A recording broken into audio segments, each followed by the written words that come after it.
Hey, I'm Paul from Human Giant. Watch me get interviewed next. To me, doing like a festival is kind of like if you work at IBM and it's like, we're going to have a corporate retreat in, San Antonio. It's like, it's awesome. It's just a paid vacation, and you go there and you're like, we're going to party, we're going to do everything, and then we have to do the show as well, So when you're at home, you have more time to prepare, and you can like test out the lights. But here it's like, you got 10 minutes, you got to give us all your sound cues, you got to go. So it's, I think, I don't know if I answered that question as good as I think I could. Like, the best part about going to festivals is actually, like, for me, like going and seeing everything that's here, like going to see the bands, going to like hang out, and the shows are great, but we know that they can.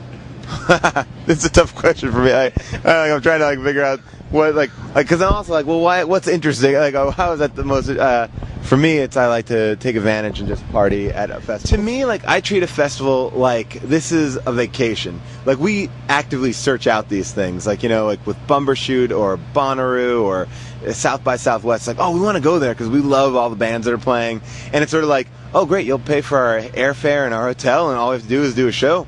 Done. Like, it's like, I can't wait. So I think for me, as much as I love doing the shows, I also just love like experiencing the festival. Like, that's like what I love about going on the road. And at home, like, basically that's a time to like refine the actual show. It's like, I know that this show works because we've done it a million times, like in LA or in New York, so we come here a little bit on autopilot. It's not like we don't have to worry about too much, and we can just kind of sit back and drink and go on Ferris wheels. I want to just do a really good show at a festival, but I feel like if I can accomplish that, like, it's been, I guess it's been most of the time, like, with Human Giant, I'll use Human Giant as a better example. Like, Human Giant, like, we work on a show and we get it all polished and ready to go, so when we bring it to a festival, we know all the ins and outs, so we don't have to worry about anything, so we can just sit back and enjoy it. But there's like the stress of like just setting it up and running somebody through tech cues, and like, we have these big guns that we use in our show that work on CO2 canisters. So it's like, all right, where do they sell those CO2 canisters? Because we can't bring them on the airplane, and we have these like ridiculous like t-shirt guns. So yeah, it's like, that's always just bringing the props around. It's like, I'm right now carrying like a black baby in I shouldn't say that, but I have like my luggage looks ridiculous. It's like, I have like 3 thumbs that light up, a black baby, scarves, a t-shirt gun, and wigs and mustaches. I look like I could be a terrorist whenever I travel. Like, that's the biggest problem about like bringing a show out. Well, meanwhile, I'll just look like a weirdo in a Prius if I have all that stuff in my car in LA, but out here it's always like, oh, I gotta lug this stuff around. It's awesome that all the music, like all these music effects, like music and comedy, obviously, like, I'm not the first person to say it, like, have like an interesting kind of connection, because I feel like they appeal to a similar audience. And like UCB, I think, brings this kind of like, for lack of a better word, like this kind of like rock star kind of like energy to their shows. They're very high energy and fun, and they're a little bit different than just plain stand-up shows. So when they are at like things like Bumbershoot or Bonnaroo and stuff, they can really get the audience kind of excited. They involve the audience and stuff.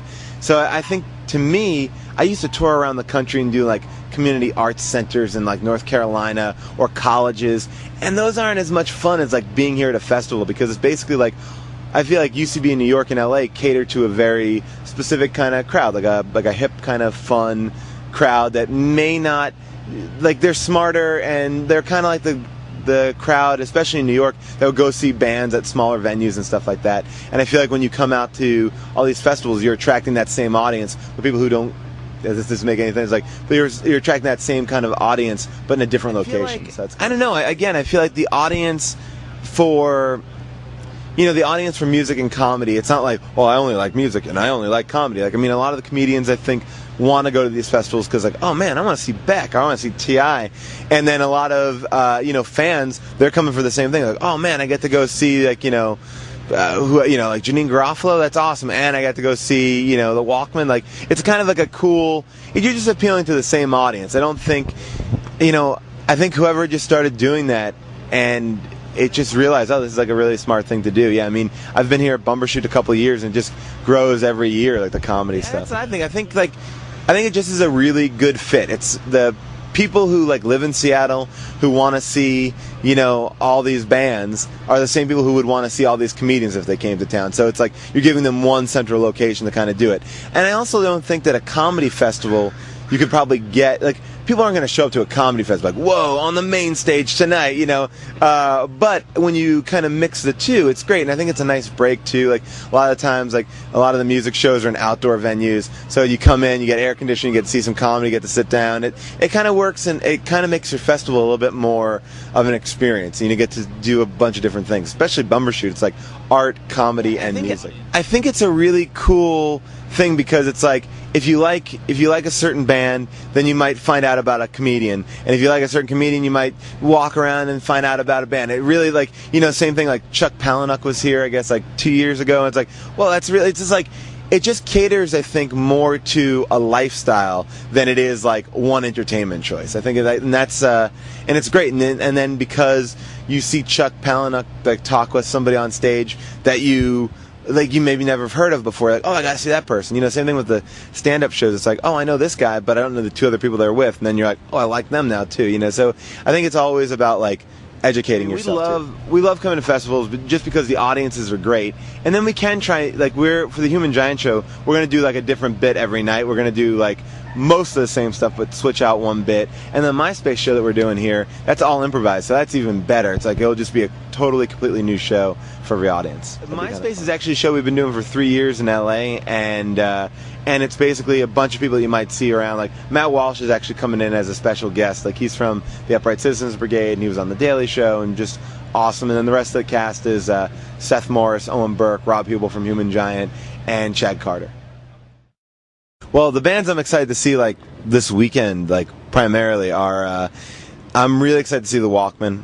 Their new album is supposed to be amazing. I want to see them. And then what is it? Tick Tick Tick? Is that? I want to see those guys. I've heard they're amazing. I want to see T.I. and Beck. I'm kind of curious to see Stone Temple Pilots, because now, like, see what that's about. Like, it's gonna bring me back to my youth. Yeah. And then, I mean, who else am I really been excited about?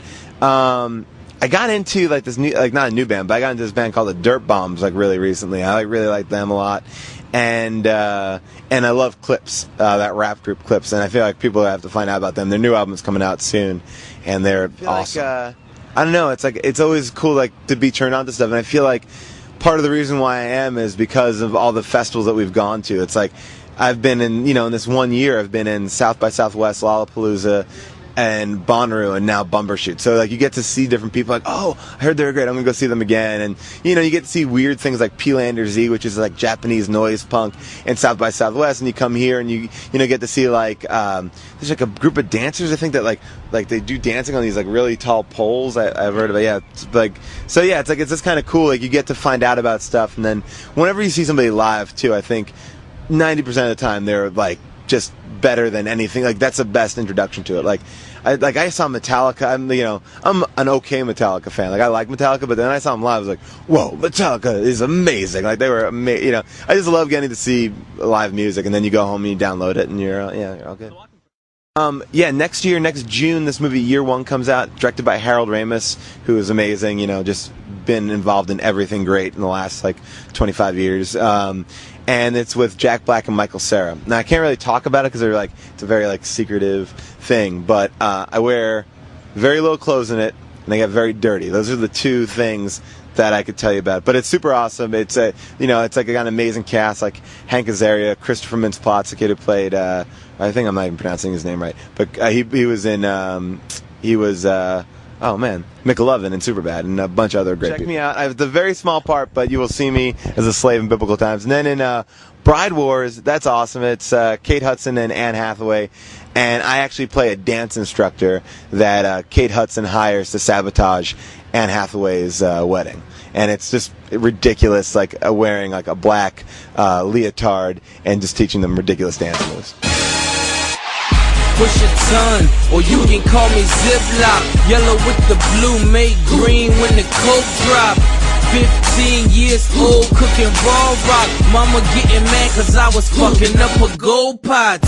Drug dealer, been that nigga half my life. Mongoose bicycle, I was stuffing junkie pipes. Graduated, now I get it for the asking price. He no speaky English, if your fucking cash is right, they know.